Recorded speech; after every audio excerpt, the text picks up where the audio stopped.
जब मृत्यु का समय निकट आया तो पिता ने अपने एकमात्र पुत्र धर्मपाल को बुलाकर कहा कि बेटा, मेरे पास धन संपत्ति नहीं है, मैं तुम्हें विरासत में क्या दूं, पर मैंने जीवन भर सच्चाई और प्रामाणिकता के साथ काम किया है, तो मैं तुम्हें आशीर्वाद देता हूँ कि तुम जीवन में बहुत सुखी रहोगे और धूल को भी हाथ लगाओगे तो वह सोना बन जाएगी। बेटे ने सिर झुकाकर पिता के पैर छुए। पिता ने सिर पर हाथ रखकर आशीर्वाद दिया और संतोष से अपने प्राण त्याग कर दिए। अब घर का खर्च धर्मपाल को संभालना था। उसने एक छोटी सी ठेला गाड़ी पर अपना व्यापार शुरू किया। धीरे धीरे व्यापार बढ़ने लगा।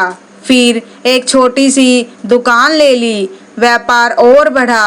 अब काम करके संपन्न लोगों में उसकी गिनती होने लगी। उसको विश्वास था कि यह सब मेरे पिता के आशीर्वाद का ही फल है, क्योंकि उन्होंने जीवन में दुख उठाया पर कभी धैर्य नहीं छोड़ा, श्रद्धा नहीं छोड़ी, प्रामाणिकता नहीं छोड़ी। इसलिए उनकी वाणी में बल था और उनके आशीर्वाद फलीभूत हुए। मैं सुखी हुआ।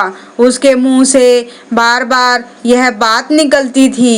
एक दिन एक मित्र ने पूछा, तुम्हारे पिता में इतना बल था तो वह स्वयं संपन्न क्यों नहीं हुए, सुखी क्यों नहीं हुए? धर्मपाल ने कहा, मैं पिता की ताकत की बात नहीं कर रहा हूँ, मैं उनके आशीर्वाद की ताकत की बात कर रहा हूँ। इस प्रकार वह बार बार अपने पिता के आशीर्वाद की बातें करता तो लोगों ने उसका नाम ही रख दिया बाप का आशीर्वाद। धर्मपाल को इससे बुरा नहीं लगता था। वह कहता कि मैं अपने पिता के आशीर्वाद के काबिल निकलूं, यही चाहता हूँ। ऐसा करते हुए कई साल बीत गए। वह विदेश में व्यापार करने लगा।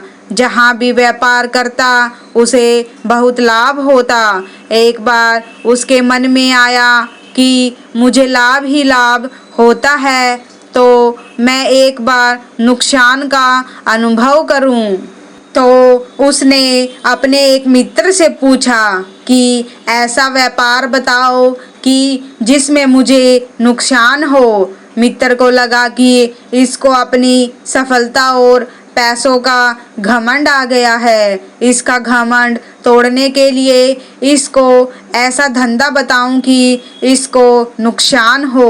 उसने उसको बताया कि तुम भारत में लौंग खरीदो और जहाज में भरकर अफ्रीका के जंजीबार में जाकर बेचो। धर्मपाल को यह बात ठीक लगी।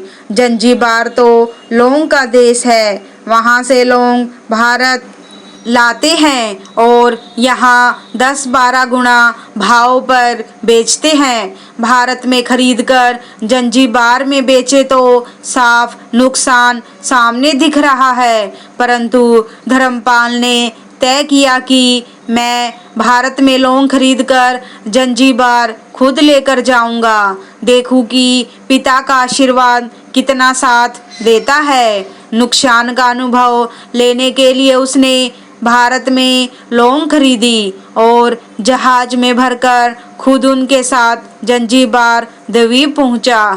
जंजीबार में सुल्तान का राज्य था। धर्मपाल जहाज से उतरकर और लंबे रेतीले रास्ते पर जा रहा था। वहाँ के व्यापारियों से मिलने को उसे सामने से सुल्तान जैसा व्यक्ति पैदल सिपाहियों के साथ आता हुआ दिखाई दिया। उसने किसी से पूछा कि यह कौन है। उन्होंने कहा, यह सुल्तान है। सुल्तान ने उसे अपने सामने देखकर उसका परिचय पूछा। उसने कहा कि मैं एक व्यापारी हूँ और यहाँ पर व्यापार करने आया हूँ। सुल्तान ने उसको व्यापारी समझकर आदर किया और उससे बातें करने लगा। धर्मपाल ने देखा कि सुल्तान के साथ सैकड़ों सिपाही हैं, परंतु उनके हाथ में तलवार बंदूक आदि कुछ भी ना होकर बड़ी बड़ी छलनियां हैं। उसको आश्चर्य हुआ। उसने प्रेम पूर्वक सुल्तान से पूछा, आपके सैनिक इतनी छलनी लेकर क्यों जा रहे हैं? सुल्तान ने हंसकर कहा, बात यह है कि आज सवेरे मैं समुद्र तट पर घूमने आया था, तब मेरी उंगली में से एक अंगूठी यहाँ कहीं निकलकर गिर गई। अब रेत में अंगूठी कहाँ गिरी पता नहीं, तो इसलिए मैं इन सैनिकों को साथ लेकर आया हूँ। यह रेत छानकर मेरी अंगूठी को तलाश करेंगे। धर्मपाल ने कहा, अंगूठी बहुत कीमती होगी। सुल्तान ने कहा, नहीं, उससे बहुत कीमती वाली अनेक अंगूठियाँ मेरे पास हैं, पर वह अंगूठी एक फकीर का आशीर्वाद है। मैं मानता हूँ कि मेरा साम्राज्य इतना मजबूत और सुखी उस फकीर के आशीर्वाद से है, इसलिए मेरे मन में उस अंगूठी का मूल्य साम्राज्य से भी ज़्यादा है। इतना कहकर सुल्तान ने फिर पूछा, बोलो सेठ, इस बार क्या माल लेकर आए हो? धर्मपाल ने कहा कि लौंग। सुल्तान के आश्चर्य का ठिकाना नहीं रहा। यह तो लौंग का ही देश है सेठ, यहाँ लौंग बेचने आए हो? किसने आपको ऐसी सलाह दी? जरूर वह आपका दुश्मन होगा। यहाँ तो एक पैसे में मुट्ठी भर लौंग मिलती है। यहाँ लौंग को कौन खरीदेगा और तुम क्या कमाओगे? धर्मपाल ने कहा, मुझे यही देखना है कि यहाँ भी मुनाफा होता है या नहीं। मेरे पिता के आशीर्वाद से आज तक मैंने जो धंधा किया उसमें मुनाफा ही मुनाफा हुआ है, तो अब मैं यह देखना चाहता हूँ कि उनका आशीर्वाद यहाँ भी फलता है या नहीं। सुल्तान ने पूछा, पिता के आशीर्वाद, इसका क्या मतलब? धर्मपाल ने कहा, मेरे पिता सारा जीवन ईमानदारी और प्रामाणिकता के साथ काम करते रहे, परंतु धन नहीं कमा सके। उन्होंने मरते समय मुझे भगवान का नाम लेकर मेरे सिर पर हाथ रखकर आशीर्वाद दिए थे।